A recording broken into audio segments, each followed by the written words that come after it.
Everyone, welcome back in my channel. तो हाजिर हूँ मैं फिर से एक न्यू इंटरेस्टिंग मोरल स्टोरी के साथ। बहुत ही अच्छी कहानी है, वीडियो के अंत तक बनी रहिएगा। बहुत सारे न्यू वर्ड्स आप इस स्टोरी में सीखेंगे। इसके साथ ही स्टोरी को रीड करना और इंग्लिश वर्ड्स के करेक्ट प्रोनाउंसिएशन के बारे में भी सीखेंगे। तो स्टोरी स्टार्ट करने से पहले अगर आप इस चैनल पर न्यू हैं, मेरी वीडियो को पहली बार वॉच कर रहे हैं, तो मेरे चैनल को सब्सक्राइब कर लें और जो बेल का आइकन दिख रहा है उसे भी प्रेस कर दें ताकि मैं जब भी वीडियो अपलोड करूं तो इसका नोटिफिकेशन आप तक पहुंच जाए। तो चलिए स्टार्ट करते हैं आज का ये इंटरेस्टिंग मोरल स्टोरी। आज के स्टोरी का टाइटल है द लेजी बर्ड। लेजी का अर्थ होता है आलसी, बर्ड यानी कि पक्षी या चिड़िया। तो शीर्षक का अर्थ हुआ आलसी चिड़िया। So let's begin the story. Once there was an extremely lazy bird. Once यानी एक बार, an यानी कि एक, extremely का अर्थ होता है बेहद, अत्यंत या बहुत ज़्यादा। lazy यानी कि आलसी, bird यानी कि चिड़िया। तो once यानी एक बार, there was an extremely lazy bird. एक बहुत ही आलसी या अत्यंत ही आलसी चिड़िया थी। She would do everything at least 2 days late. Do का अर्थ होता है करना, everything यानी कि सब कुछ, 2 days यानी 2 दिन, late का अर्थ होता है देर। तो she would do everything at least 2 days late यानी कि वह हर काम कम से कम 2 दिन देर से करती थी। Her friends were fed up with her, but she never listened to them. Her का अर्थ होता है उसके, friends यानी कि दोस्त। Were fed up, fed up यानी कि तंग आ गए थे, with her यानी उससे, but लेकिन she never, she यानी वह, never यानी कभी नहीं, listened यानी सुनी, to them यानी उन्हें। तो इस सेंटेंस को समझते हैं कि her friends were fed up with her यानी उसके दोस्त उससे तंग आ गए थे, but she never listened to them लेकिन वह उनकी कभी नहीं सुनती थी। One day the bird overslept and missed the group departure for a long trip to the south. One day यानी एक दिन, द बर्ड ओवरस्लेप्ट, ओवरस्लेप्ट यानी ज़्यादा सो गई या देर तक सो गई, एंड मिस्ड, एंड यानी कि और, मिस्ड यानी कि छोड़ दी या चूक गई, द ग्रुप, ग्रुप का अर्थ होता है समूह, डिपार्चर, डिपार्चर का अर्थ होता है रवाना होना, फॉर यानी के लिए, अ लॉन्ग ट्रिप एक लंबी यात्रा के लिए, टू द साउथ यानी साउथ की तरफ, दक्षिण की तरफ। तो इस सेंटेंस को समझते हैं। वन डे यानी एक दिन, द बर्ड ओवरस्लेप्ट यानी चिड़िया ज़्यादा सो गई या देर तक सो गई, and missed the group departure for a long trip to the south और दक्षिण की लंबी यात्रा के लिए समूह के रवाना होने का समय चूक गई।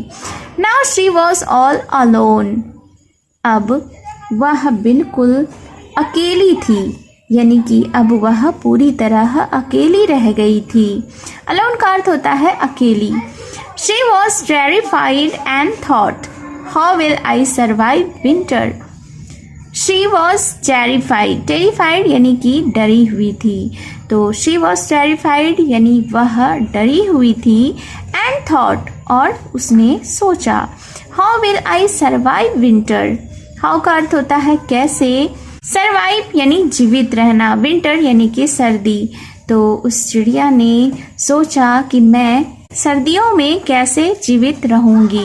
After crying for hours the bird started to think.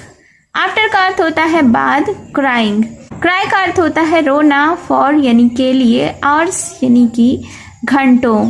तो आफ्टर क्राइंग फॉर आवर्स यानी घंटों तक रोने के बाद, the bird started to think चिड़िया ने सोचना शुरू किया। थिंक का अर्थ होता है सोचना। She thought of the other animals and how they survived. Thought यानी कि सोचा, of the other animals यानी दूसरे जानवरों के बारे में, and how they survived. Survive यानी जीवित रहना, तो and how they survived, और उसने यह भी सोचा कि वे कैसे जीवित रहते थे।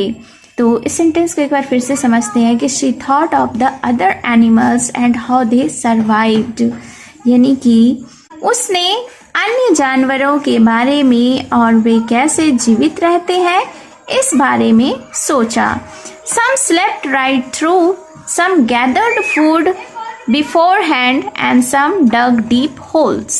Some का अर्थ होता है कुछ, slept right through यानी कि कुछ तो पूरे समय सोए रहते थे, some gathered food beforehand. Gathered यानी इकट्ठा करते थे, फूड यानी कि भोजन, तो कुछ पहले से ही खाना या भोजन इकट्ठा कर लेते थे। And some dug deep holes, dug यानी खोदते थे, डीप यानी कि गहरा, होल्स यानी कि बिल, और कुछ गहरी बिलें खोद लेते थे।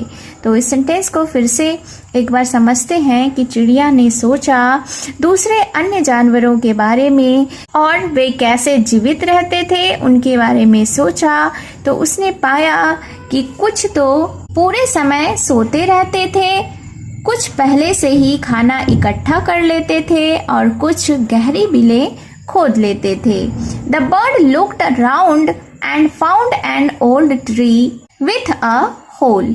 द बर्ड लुक्ड अराउंड यानी चिड़िया ने चारों ओर देखा, एंड फाउंड और पाया, एन ओल्ड ट्री एक पुराना पेड़ या एक बूढ़ा पेड़, विथ अ होल जिसमें एक बिल था। She made herself a cozy warm nest in it. उसने खुद के लिए एक आरामदायक warm यानी गरम, nest in it, nest यानी घोंसला बनाया, तो उसने खुद के लिए एक आरामदायक और गरम घोंसला इसमें बनाया। Then she gathered nuts, fruits, grains and filled her store. Then यानी फिर, she gathered, gathered यानी इकट्ठा किया, nuts, nuts का अर्थ होता है मेवे, fruit यानी कि फल, grains यानी अनाज, and filled her store, filled यानी भरा, store यानी कि भंडार।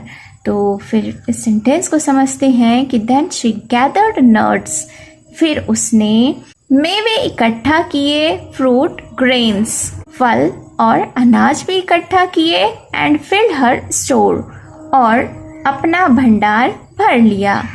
She found a small pool of water close by.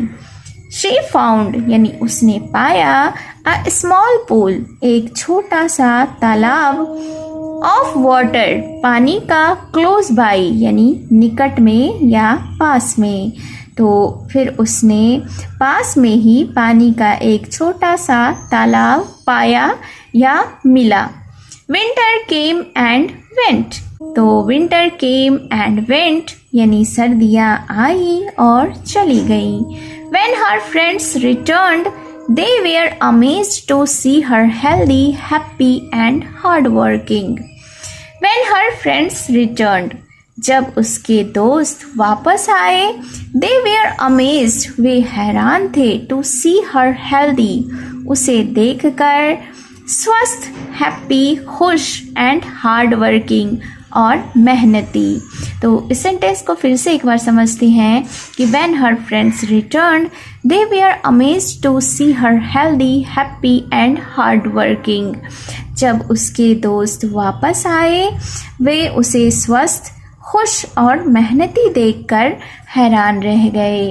The bird became quite famous for her survival in winter. Became यानी हो गई, quite famous यानी बहुत प्रसिद्ध, for her survival in winter यानी सर्दियों में जीवित रहने के लिए। तो the bird became quite famous for her survival in winter यानी कि सर्दियों में जीवित रहने के लिए वह चिड़िया काफ़ी मशहूर हो गई, प्रसिद्ध हो गई। From being lazy she had become a role model. From being lazy यानी आलसी होने से लेकर she had become a role model, वह एक आदर्श यानी रोल मॉडल बन गई थी। Moral of the story is you should always finish your work on time because if you don't it will keep on adding. You का अर्थ होता है तुम या आप, शुड ऑलवेज फिनिश, ऑलवेज यानी कि हमेशा, फिनिश यानी पूरा करो, योर वर्क यानी आपका काम, ऑन टाइम यानी समय पर, बिकॉज क्योंकि, इफ यू डोंट अगर आप ऐसा नहीं करते, it will keep on adding तो यह काम बढ़ता ही जाएगा। तो इस स्टोरी से, इस कहानी से हमें यह सीख मिलती है कि हमें हमेशा अपना काम समय पर पूरा करना चाहिए, क्योंकि अगर हम अपने काम को समय से पूरा नहीं करेंगे तो वह काम बढ़ता जाएगा। So it was the short moral story. I hope you have enjoyed the story. और आपने बहुत सारे न्यू वर्ड्स भी इस स्टोरी में सीखे होंगे। तो कमेंट करके ज़रूर बताएं कि आपको यह स्टोरी कैसी लगी और मेरा यह प्रयास कैसा लगा। और अगर आपने अभी तक मेरे चैनल को सब्सक्राइब नहीं किया है तो जल्दी से चैनल को सब्सक्राइब कर लें, बेल का आइकन भी हिट कर दें, और अगर आप मुझे फेसबुक पर सुन रहे हैं तो फॉलो ज़रूर करें। तो मिलती हूँ मैं फिर से एक न्यू इंटरेस्टिंग मोरल स्टोरी के साथ। Thank you for watching.